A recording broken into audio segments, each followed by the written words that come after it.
John is a high-ranking FBI agent. All his life, he always hated evil, captured countless ferocious robbers, and accomplished heroic deeds. But that's also why he made many enemies. Among them, the person he hated the most was Custer Choi, a dangerous criminal with a series of horrifying crimes.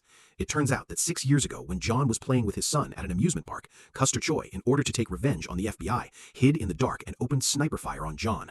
Unexpectedly, the bullet passed through John's body, causing his little son Danny to die on the spot. The pain of loss left John unable to eat or sleep. 6 years, the agents never gave up hunting Custer Choi, but he is not like other criminals. Custer Choi is both crazy and cunning. He never leaves any loose ends. Right now, he is hatching another earth-shattering plot. He disguised himself as a pastor and infiltrated the Los Angeles Convention Center to install a chemical bomb on the rooftop. Once it explodes, it can spread quickly, turning Los Angeles into a living hell. But even being careful still leaves loopholes. Custer Choi's younger brother, Polak, wanted to save time. He used his account to charter a commercial plane to pick up Custer Choi as he fled Los Angeles. The account information was quickly discovered by the FBI. John immediately sent agents to monitor, then led a powerful task force to the airport, just as he predicted. 30 minutes later, Custer Choi arrived at the airport, and the commercial plane also rolled on the runway preparing to take off. Faced with this once-in-a-lifetime opportunity, John did not care about his own life and directly drove the Humvee onto the runway to block the plane. The female agent, pretending to be a flight attendant, heard the sirens and also pulled out her weapon to try to control the situation. But unfortunately, in the chaos, Polak suddenly threw a suitcase, causing her to drop her weapon and regain the initiative. Finding the plane could not take off normally, Custer Choi quickly escorted the female agent into the cockpit, threatening John to obediently move aside. John was not willing to just steer quickly before the collision to avoid the plane, but he did not expect that Custer Choi, who lost all humanity, not only opened the cockpit door to provoke, but also killed the female agent right in front of him. In his face, seeing his colleague's body was no longer intact, John got angry and immediately pulled the pilot out to fly the helicopter and chase after him. When a commercial plane was about to take off, he decisively pressed down on the flaps. The pilot was forced to continuously pull the steering column, causing the flaps to eventually tear off and completely fail. John took advantage of the brakes and fired several consecutive shots into the engine. She completely exhausted her ability to take off and escape. In despair, Custer Choi shot and killed the innocent pilot. The plane turned around and headed straight for the hangar. Luckily, at the critical moment, he turned off the engine. Otherwise, both of he and the plane would have exploded into dust. Custer Choi, unharmed, pulled out 2 golden pistols, the barrels of which were fiercely directed at the incoming agents. Some agents, wanting to take the lead, boldly rushed forward, but were beaten to a pulp. No one expected Custer Choi, with 2 guns in his hands, had such strong fighting power. Luckily, the agents had the advantage in numbers, so the situation was quickly controlled. Seeing that his younger brother was captured, Custer Choi had no choice but to risk his life to fight. He ran into the repair area and confronted John, who had just chased over. The battle was extremely fierce. During the gunfight, a bullet hit the control panel. As soon as the engine caught fire, John broke the chain and used the force to fly up. At some point, the 2 men fought hand to hand, but Custer Choi's gun was out of bullets. He quickly knelt down on the ground and begged, but with his right hand, he secretly pulled out a knife. Unfortunately, John was on guard, but John kicked him out. Custer Choi died on the spot. The hatred in John's heart for many years was finally resolved. Since his son passed away, he has always been busy with a cold job with his gentle and loving wife. His daughter Jessie also became a rebellious girl. Now he can finally rest for a long time to make up for his shortcomings.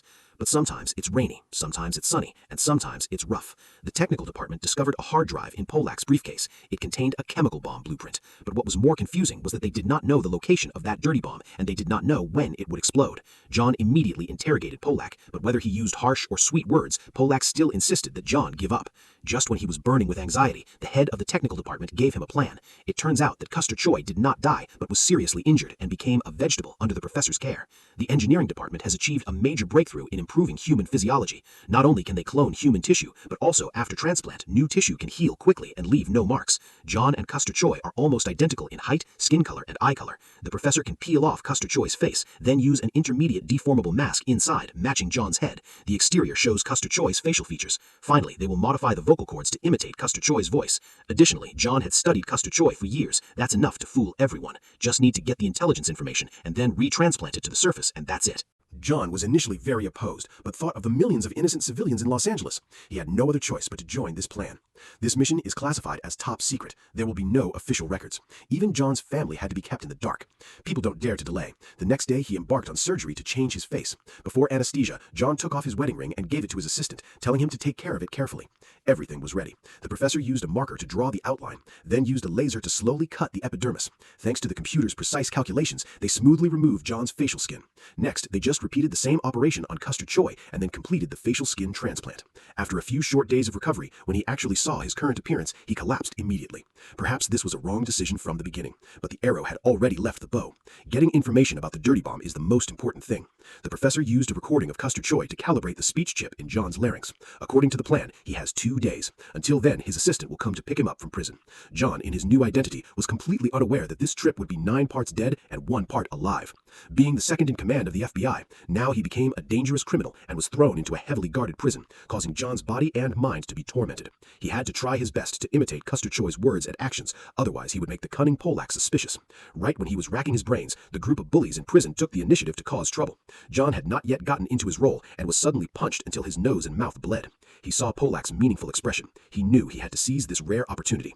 He quickly recalled all the information about Custer Choi, stood up and began acting frantically. "I'm Custer Choi. I'm the boss." After gaining Polak's trust, John discovered the dirty bomb hidden in the Los Angeles Convention Center.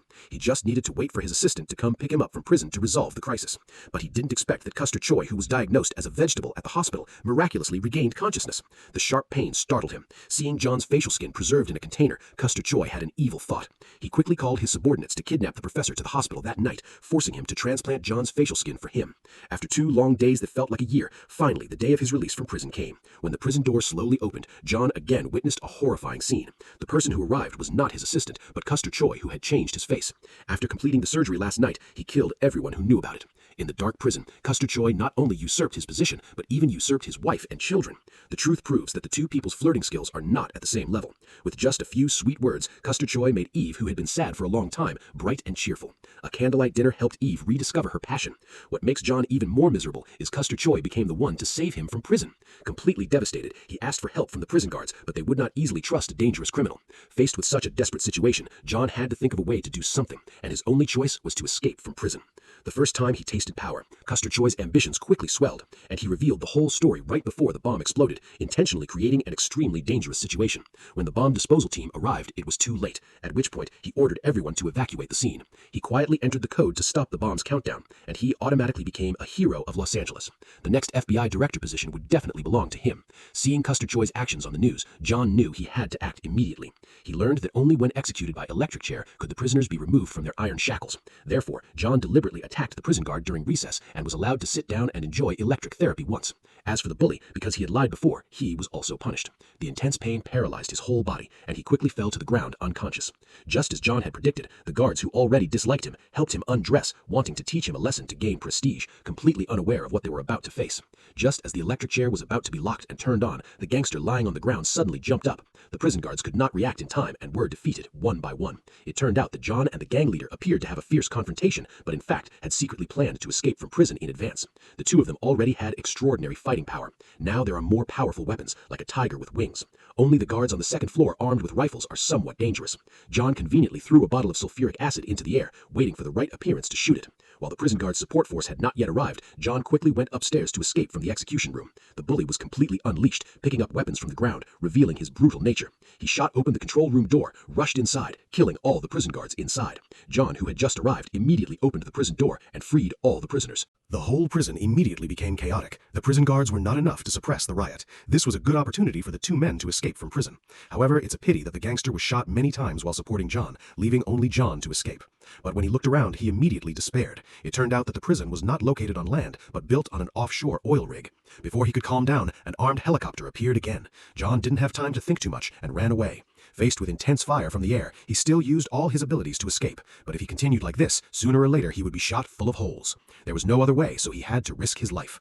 After gaining momentum, he used all his strength to jump, threw himself down from the rig tens of meters high, fell into the vast ocean, and completely disappeared.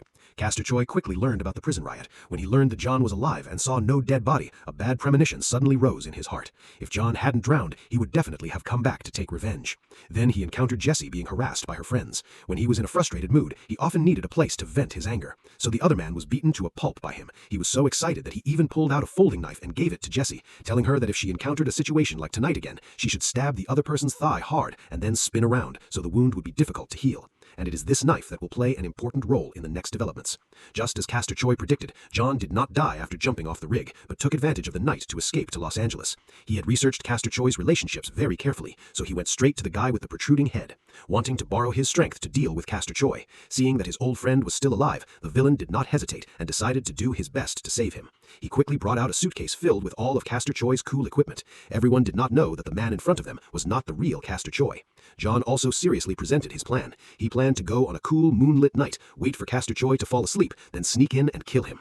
He even boasted about the house's security code. At this time, a junior looked suspicious, wondering why he knew these things so clearly.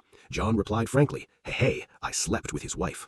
The action was scheduled for the following evening. John said, "I'm exhausted and need to rest to regain my strength." Unexpectedly, as soon as he entered the room, he was punched by Sophie in one fell swoop.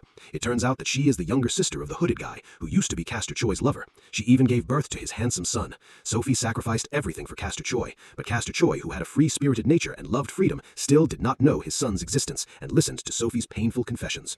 John, who has a kind heart, could only use this fake cover to sincerely apologize to the mother and daughter on behalf of Castor Troy. Sophie was also touched by this unexpected tenderness, but they did not notice that Polak on the opposite roof had secretly reported the news. Castor Troy predicted that John would go to the hooded guy for help, so he quickly led a powerful army to surround the building, ordering them to open fire without leaving anyone alive when the special forces broke through the entrance. The fierce rivalry between police and criminals had officially begun. After recovering, the group of the hooded man immediately grabbed their weapons and fought with the police. Even though the police were equipped with advanced weapons and had the advantage in numbers, the brothers on our side were all experienced gunmen. Everyone was brave and not afraid of death, daring to fight. The hooded man's handgun became even more powerful. Even Sophie picked up weapons from the ground and fired back wildly.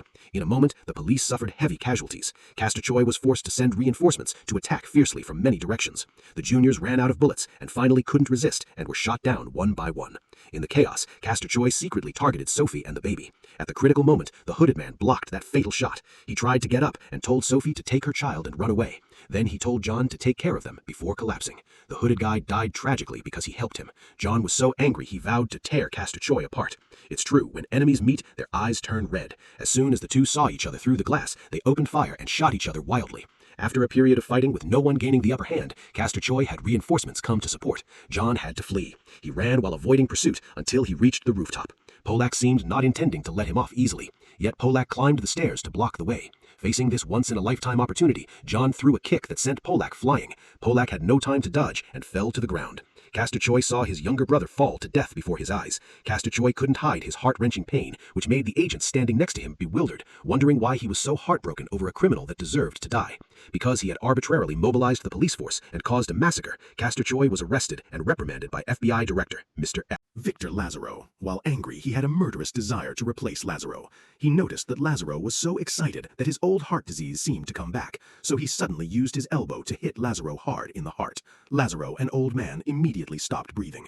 He then faked the scene before calling an ambulance, lying that Lazaro had a heart attack, and that while Castor Troy was at work, he snuck into the house. He knew that Sophie was off that day, so he intended to tell her the truth, hoping to gain her trust. But his current face, in Eve's eyes, was the one who had killed her son. Even though he told many of their old stories, it made her even more scared. Seeing that she was not moved, John had to wait until late afternoon. He told Eve that he had blood type O and Castor Troy had blood type AB. If she didn't believe it, she could find a chance to verify it. Having said all that, John left with tears in his eyes, but his appearance also seemed to give the confused Eve an answer to why her husband, who was originally naive and not romantic, had suddenly become soft-spoken. That night, she took advantage of Castor Troy's deep sleep and secretly used a blood needle to inject him. The sharp pain, like a burning sensation, did not make Castor Troy suspicious. Eve rushed to the hospital in the middle of the night, anxious to check the blood type of the blood sample. Finally, the correct result was blood group AB, and John had been waiting at the hospital for a long time. Unexpectedly, the couple would eventually recognize each other this way. Eve saw John was injured in the abdomen, quickly stitched the wound and bandaged him to avoid infection. Now that Lazaro was murdered, if there was no surprise, Castor Troy would be the next FBI director. If he took power, the consequences would be unpredictable. The only chance to eliminate him was at Lazaro's funeral 3 days later. Lazaro was the teacher who had guided John, yet now he could not personally send him off for the last time, feeling great sadness. He could only hide behind the church in remembrance, hoping to kill Castor Troy in his teacher's memory. After Lazaro's funeral ended, the final life-and-death duel began. The cunning Castor Troy had absolutely no intention of having a fair duel with John. He took Eve hostage and had his subordinates take Jesse to the church. The situation at the scene immediately became complicated. But fortunately, at the moment when everything hung in the balance, Sophie, after taking care of her child, promptly went to the church. However, just when the two were about to control the situation, another of Castor Troy's men suddenly appeared, causing John and Sophie to once again fall into a passive position. Everyone drew their weapons. A great war was about to break out. After a fierce battle, Eve was safe and sound, and Castor Troy took advantage of the conflict and fled without a trace. The most unfortunate thing was that Sophie was critically injured. Before dying, she gave the baby to John. She hoped the baby would follow the righteous path and not repeat her mistakes. Sophie's death made John even more angry. He held 2 guns and shot wildly in Castor Troy's direction. The two fought and ran from the church upstairs. Just as they were fighting, Jessie appeared and caught John off guard. Because John's true identity was unknown to her, the girl mistakenly thought John wanted to harm her, so she panicked and ran around in a hail of bullets. In addition, Castor Troy used intense suppressive firepower, making John's situation extremely dangerous. But heaven was not perfect. The pigeons on the ground miraculously coordinated to support John as he approached. John dropped Castor Troy's weapon and initiated hand-to-hand combat, which he was very good at. In the end, Castor Troy gradually weakened and was crushed. But soon, Jessie picked up a gun from the ground and pointed it at the 2 men. Seeing the opportunity, Castor Troy kept trying to get her to open fire, telling her that John was of no use. Luckily, the bullet only grazed John's shoulder, but Jessie became a hostage of Castor Troy, a terrified look on her face. After listening to their conversation, she regained her composure, deeply regretting her actions just now. Seeing John give up on him, Castor Troy immediately revealed his perverted nature. Unexpectedly, Jessie suddenly pulled out the folding knife he had given her. She stabbed him hard in the thigh and spun it around. John took that opportunity to shoot at him. Castor Troy, in pain, conveniently killed 2 agents who came to assist. Not daring to stay, he ran away to the sea. The speedboat he had just bought had not even warmed up before he used it. Before leaving, he did not forget to fire his gun wildly at John on the shore, shooting off 2 gas cylinders, causing a violent explosion. He thought that John had been burned to dust, but not long after he miraculously saw him chasing after him. The 2 speedboat drivers chased each other at high speed over the water. Just a little mistake could lead to loss of life. This dangerous action was quickly stopped by the Coast Guard. At this time, Castor Troy completely lost control. He opened fire first and shot all his bullets at the police. He did not expect that the police would be so weak. They were shot with a submachine gun, killing 3 people and wounding 1 person.